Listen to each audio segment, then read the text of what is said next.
అందరికీ జైభీములు.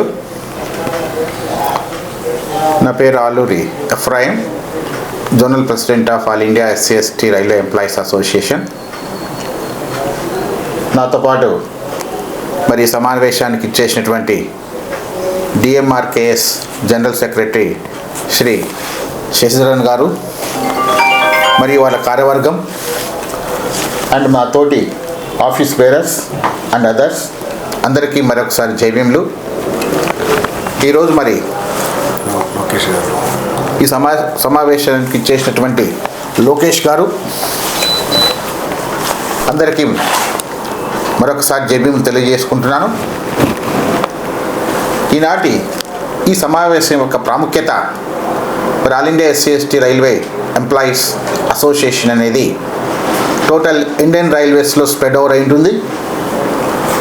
మాకు మార్గదర్శకాలు దశ నిర్ధారించే supreme body central executive committee నుంచి ఆదేశాల మేరకు త్రూఅవుట్ ఇండియన్ రైల్వేస్ ఏ జోనల్ కమిటీ అయినా, ఏ డివిజనల్ కమిటీ అయినా, ఏ వర్క్షాప్ కమిటీ అయినా, బ్రాంచ్ స్థాయి అయినా మరి వారి ఆదేశాల ప్రకారం మేము పాటించాల్సి ఉంటుంది, పని చేయాల్సి ఉంటుంది. ఈ కార్యక్రమంలో మరి రేపు డిసెంబర్ 4, 5, 6న జరగనున్న ట్రేడ్ యూనియన్ ఎలక్షన్స్లో మా all India SC ST railway employees association మరి బిఎంఆర్ఎస్ వారి అనుబంధ సంస్థలకు సపోర్ట్ చేయాలి, మద్దతు తెలపాలని చెప్పేసి all India SC ST railway employees association నిర్ణయించుకుంది. దానికి అనుగుణంగా మరి సౌత్ సెంట్రల్ రైల్వేకి వచ్చే లోపల దక్షిణ మధ్య రైల్వే కార్మిక సంఘ్ మరి బిఎంఎస్ అనుబంధ సంస్థ లేదా బిఆర్ఎంఎస్ అనుబంధ సంస్థ వారి జనరల్ సెక్రటరీ గారు శశిధరన్ గారు మరి వీరు మా దగ్గరికి వచ్చి మరి మా సహకారం కావాలని కోరినప్పుడు మేమందరం కూడా సంపూర్ణ మద్దతు తెలియజేయబడింది. బాబాసాహెబ్ అంబేద్కర్ గారు నిర్మించిన ఈ సామ్రాజ్యం, మరి ఈ మహావృక్షం మరి ఈరోజు డిఎంఎస్ఆర్కేఎస్ లాంటి పార్టీకి మరి మద్దతు తెలిపేంత ఉన్నతమైన స్థానానికి ఎదిగిందని చెప్పి సభాముఖంగా గర్వంగా తెలియజేసుకుంటారు. మరి ఈ ఆదేశాల ప్రకారం సౌత్ సెంట్రల్ రైల్వేలో ఉన్న ప్రతి కార్మికుడు మరి ఓటు వేసి డిఎంఆర్కేఎస్ పార్టీని గెలిపించాల్సిందిగా కోరుచున్నాను. అలాగే ఈరోజు మేనిఫెస్టో రిలీజింగ్ కార్యక్రమంలో చాలా అట్టహాసంగా జరిగింది. కీలకమైన పాయింట్లన్నీ కూడా దాంట్లో చేర్చారు. దాంట్లో నన్ను అత్యంతంగా ఆకట్టుకున్న పాయింట్ మొట్టమొదటిది, ఒక అభ్యర్థికి రైల్వే ఉద్యోగం వచ్చిన మొదటి రోజు నుంచి తల్లిదండ్రులకు ఇద్దరికి కూడా పాస్ ఇవ్వాలనే విషయాన్ని నన్ను ఎంతో ఆకట్టుకుందని మీ సభాముఖంగా తెలియజేస్తున్నాం. వాస్తవం 25 ఏళ్ళు పెంచిన తల్లిదండ్రుల కన్నా మరి అప్పుడే వచ్చిన మరి ఆయన భార్యకి మనం రైల్వే మెడికల్ ఫెసిలిటీసు మరియు పాస్ ఫెసిలిటీస్ ఇస్తున్నప్పుడు మరి మరి ఆ పిల్లల్ని పెంచి పెద్ద చేసి ప్రయోజనంలోకి అయిన తర్వాత మొట్టమొదటిగా ప్రయోజనం చెందవలసింది ఆ కార్మికుడు తల్లిదండ్రులకైనా ఇప్పుడు నేను కూడా వాళ్ళ అజెండా పాయింట్తో ఏకీభవించడం జరిగింది.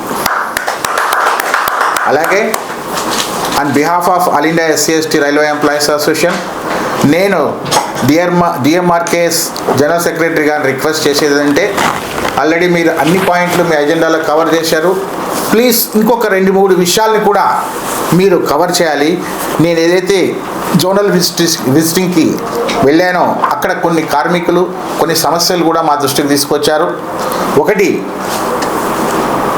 కొంతమంది ఎంప్లాయీస్ ఎన్నో ఇబ్బందులతో రైల్వే డాక్టర్ దగ్గర పోయి వాళ్ళ వైద్యం కోసం పోయినప్పుడు రైల్వే డాక్టరు తనకున్న అధికారాలతో ఆ కన్సర్న్ ఎంప్లాయీని సిక్లో పెట్టాలా వద్దని నిర్ధారించుకొని అతని సిక్లో పెట్టినప్పుడు మోస్ట్ ఆఫ్ ది ఇష్యూస్లో కన్సర్న్ డిపార్ట్మెంట్ అఫీషియల్స్ ఇన్వాల్వ్ అయ్యి రైల్వే డాక్టర్స్ని ఇన్ఫ్లుయెన్స్ చేసి ఆ కన్సర్న్ ఎంప్లాయీని రిలీవ్ చేయమనో ఫిట్ ఇవ్వమనో ఒత్తిడి చేయడం జరుగుతుంది. ఇటువంటి సందర్భాలు ఎన్నో వచ్చినాయి. ఈ విషయాన్ని మేము 2-3 సార్లు పీసీఎండి గారి దృష్టికి కూడా తీసుకెళ్ళడం జరిగింది. తప్పకుండా అలాంటివి జరగవండి, ఎక్కడైనా పొరపాటున 1-2 అలా జరిగితే తప్పకుండా వాటిని మేము సరిదిద్దుతామని చెప్పి హామీ ఇవ్వడం జరిగింది. కాబట్టి మీరు దయచేసి ఈ పాయింట్ మీద కూడా కాన్సన్ట్రేషన్ చేయండి. ఎందుకంటే ఒక వైపు ఆరోగ్యం బాగలేక హాస్పిటల్ తిరుగుతుంటే రెండో వైపు మనోవేదనలాగా అది ఉంటుంది. ఈ విషయం మీద దృష్టి కేంద్రీకరించమని మిమ్మల్ని రిక్వెస్ట్ చేస్తున్నాను. అలాగే రీసెంట్లీ లేడీస్ని కంపాషనర్ గ్రౌండ్స్లో మరి ఇప్పుడే శశిధరన్ గారు చెప్పారు, గ్యాంగ్మెన్ డ్యూటీలు ఇవ్వకూడదు, ఇంజనీరింగ్ డిపార్ట్మెంట్లు ఇవ్వకూడదు అని చెప్పేసి ఆయన వాళ్ళ మేనిఫెస్టోలో పెట్టారు.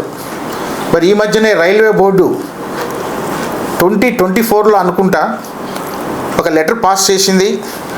ఎక్కడెక్కడైతే women employees working in gangmen cadre వాళ్ళందరినీ ఆప్షన్ పెట్టుకోమంది. ఏ డిపార్ట్మెంట్కి మీరు వెళ్తారు చెప్పండి, ఆప్షన్ పెట్టుకోమన్నారు. దాదాపు ఒక కట్ ఆఫ్ డేట్ ఇచ్చి కూడా ఆప్షన్స్ పెట్టుకోవడం జరిగింది. అది ఈరోజు కూడా కార్యరూపం దాల్చలేదు. దాంట్లో కూడా మరి మంత్రి రైల్వే మినిస్టర్ గారితో మాట్లాడి ఈ విషయం చర్చించి ఒక సానుకూలమైన నిర్ణయం తీసుకొచ్చి అది డిస్పోజ్ అయ్యే విధానంగా చూడాలని చెప్పేసి కూడా రిక్వెస్ట్ చేస్తున్నాం. మరి ముఖ్యంగా సిక్ మెమో రన్నింగ్ డ్యూటీ వాళ్ళు ఏదైనా బాగలేనప్పుడు సిక్ మెమో అడిగినప్పుడు కూడా మరి కొంత లోయర్ క్యాడర్లో కొన్ని సందర్భాల్లో తిరస్కరించడం జరుగుతుంది. సిక్ మెమో కావాలని ఎంప్లాయీకి బీమారి ఉన్న విషయం ఆ ఎంప్లాయీకి తెలుస్తుంది. ఆయనకి తలనొప్పి వస్తుందా, కాలు నొప్పి వస్తుందా, కడుపు నొప్పి వస్తుందా అని. అది కడుపు నొప్ప కాలు నొప్ప నిర్ధారించే వ్యక్తి వైద్యుడు ఉన్నాడు మన దగ్గర, రైల్వే డాక్టర్ ఉన్నాడు. ఆ డాక్టర్ దగ్గరికి పోవడానికి ఒక ఎస్ఎస్సి స్థాయో ఒక ఏఎంఈ స్థాయో లేదా ఒక ఏరియా ఆఫీసర్ స్థాయి అధికారులు ఎస్పెషల్లీ CCC దగ్గర మేము ఈ పరిస్థితులు ఎన్నోసార్లు మేము చెప్పడం జరిగింది. వాళ్ళు సిక్ మెమో ఇవ్వడానికి కూడా రిజెక్ట్ చేస్తున్నారు. ఇక్కడ ఎంప్లాయీ ఎంతో మానసిక వ్యధ అనుభవిస్తున్నాడు. కాబట్టి ఈ సున్నితమైన అంశాన్ని మీద కూడా మీ మేనిఫెస్టోలో చేర్చి దీని మీద కూడా తగిన చర్యలు తీసుకోవాలి. చివరిగా ఎన్నో ఎగ్జామినేషన్స్లో సెలక్షన్స్లో మరి railway board railway administration special drive conduct చేస్తుంది. ఈరోజు కంపాషనేట్ గ్రౌండ్ అపాయింట్మెంట్స్లో చాలా దుర్భరమైన పరిస్థితులు చూస్తున్నాం. రైల్వే బోర్డు ఈ రైల్వే స్టార్ట్ అయిపోయిన దగ్గర నుంచి బెరైవ్డ్ ఫ్యామిలీకి ఎక్కడైతే బ్రెడ్ విన్నరు చనిపోయాడో ఆ కుటుంబాన్ని ఆదుకోమని ఎన్నో రిఫార్మ్స్ తీసుకొచ్చినప్పటికీ, ఎన్నో మార్పులు చేర్పులు మోడర్నైజ్డ్ ఆర్డర్స్ తీసుకొచ్చినప్పటికీ ఈరోజు కూడా మరి రైల్వే అడ్మినిస్ట్రేషన్ వాటిని అమలు చేయకుండా ఎక్కువ శాతం రిజెక్షన్ స్టేజ్కి పోతూ ఉన్నాయి. ఇది ఖచ్చితంగా మరి రైల్వే బోర్డు ద్వారానే ఈ పరిష్కారం లభిస్తుందని నమ్ముతున్నాను. ఈరోజు రైల్వే బోర్డు కంపాషనేట్ గ్రౌండ్ అపాయింట్మెంట్లో సంవత్సరానికి ఎన్నో మాడిఫైడ్ ఉత్తర్వులు ఇస్తుందంటే దాని అర్థం ఏంటంటే ఏ విధంగా అయినా అడ్మినిస్ట్రేషన్ ఆ కుటుంబాన్ని ఆదుకోండి అని చెప్పడం మాత్రమే అధికారులు గమనించాలని చెప్పి నేను సభాముఖంగా విన్నవిస్తున్నాను. ఎన్నో కుటుంబాలు వివిధ కారణాలతో ఈరోజు కంపాషనేట్ గ్రౌండ్ అపాయింట్మెంట్కి అప్లై చేయలేక కొంతమంది, అప్లై చేసి కొంతమంది ఇంటికాడే ఉండటం, అప్లై చేసిన తర్వాత రిజెక్ట్ కావడం, ఇలాంటి ఎన్నో కారణాలతో త్రూఅవుట్ సౌత్ సెంట్రల్ రైల్వేలో కంపాషనేట్ గ్రౌండ్ అపాయింట్మెంట్స్ అనేటివి అన్నీ కూడా పేరుకుపోయినాయి. వాటికి ఒక స్పెషల్ డ్రైవ్ కండక్ట్ చేసి ఒక స్పెషల్ ఆఫీసర్ టీమ్ను నామినేట్ చేసి వాటన్నిటిని కూడా పరిష్కరించాలని చెప్పేసి నేను డిఆర్ఎంఎస్ గారికి సెక్రటరీ గారికి విన్నవిస్తున్నాను. అదేవిధంగా మరి మెడికల్ సిక్నెస్, మెడికల్ డీకేటగరైజేషన్ కేసులు కూడా చాలా పెండింగ్ ఉన్నాయి. ఎక్కడెక్కడి నుంచో త్రూఅవుట్ సౌత్ సెంట్రల్ రైల్వే నుంచి ఒకవైపు వాళ్ళ ఆరోగ్య పరిస్థితి బాగలేకున్నా ఎన్నో విషయాల్లో మరి సెంట్రల్ హాస్పిటల్కి రావాల్సి వస్తుంది.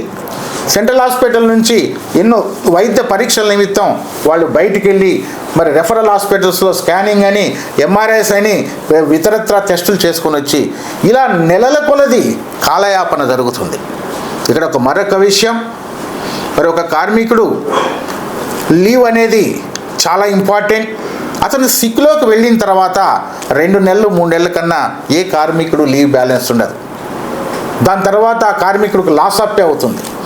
ఒక పక్క హాస్పిటల్లో ఫిట్ ఇవ్వరు, లేదా మెడికల్ డీకేటగరైజ్ చేయరు, ఒకవైపు జీతం లేదు, లాస్ ఆఫ్ పెళ్ళకి వెళ్ళిపోతాడు, రెండో వైపు అనారోగ్య సమస్యలు, ఇటువంటి సమస్యతో కార్మికుడు అతలాకుతలమవుతున్నాడు. కాబట్టి దీనికి కూడా మరి ఒక స్పెషల్ డ్రైవ్ అనేది పెట్టేసి టోటల్గా ఎన్ని మెడికల్ కేసులు, ఎన్ని మెడికల్ డీకేటగరైజేషన్ కేసులు, ఇలాంటి కేసులు పెండింగ్ ఉన్నాయనే మొత్తం కలెక్షన్ చేసి వాటి మీద కూడా వెనువెంటనే ఒక పరిష్కార మార్గంగా పోతే కనీసం 50% ఎంప్లాయీస్ అయినా సత్వర లబ్ధి పొంది సత్వర పరిష్కారానికి నోచుకుంటారని తెలియజేసుకుంటున్నాను. మరి ముఖ్యంగా DMRKS సంస్థకి మేము ఎందుకు మద్దతు ఇస్తున్నామనే ఒక ప్రశ్న ఉత్పన్నమైంది. మేము ఈరోజు ఏ ఆర్గనైజేషన్ అయినా కూడా రైల్వే ఎంప్లాయీస్ కార్మికుల శ్రేయస్సు కోరుకునే వాళ్ళు మాత్రమే. ఏ ట్రేడ్ యూనియన్ అయినా, ఏ అసోసియేషన్స్ అయినా ద అల్టిమేట్ గోల్ ఈస్ ఎంతవరకు కార్మికుడికి మనం మేలు చేయగలమని చెప్పేసి మరి ఆ ఉద్దేశంతోనే ఈ రికగ్నైజేషన్ అనేది మినిస్ట్రీ ఆఫ్ రైల్వేస్ ఇచ్చుకుంటూ వస్తుంది.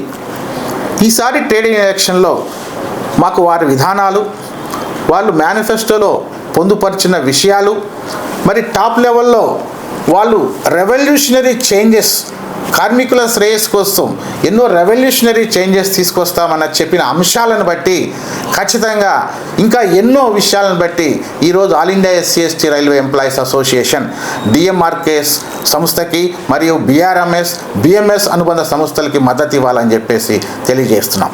వీటన్నిటి విషయంలో మరి మేము ఖచ్చితంగా DMRKS సంస్థతో మరి ట్రేడ్ యూనియన్ సంస్థతో ఖచ్చితంగా పనిచేసి ఈ సంస్థను ముందుకు తీసుకుపోవడానికి మా వంతు సహకారం ఎల్లప్పుడూ ఉంటుందని తెలియజేసుకుంటూ ఈ అవకాశం ఇచ్చిన మీ అందరికీ ధన్యవాదాలు తెలుపుకుంటూ సెలవు తీసుకుంటున్నాను. జై భీమ్.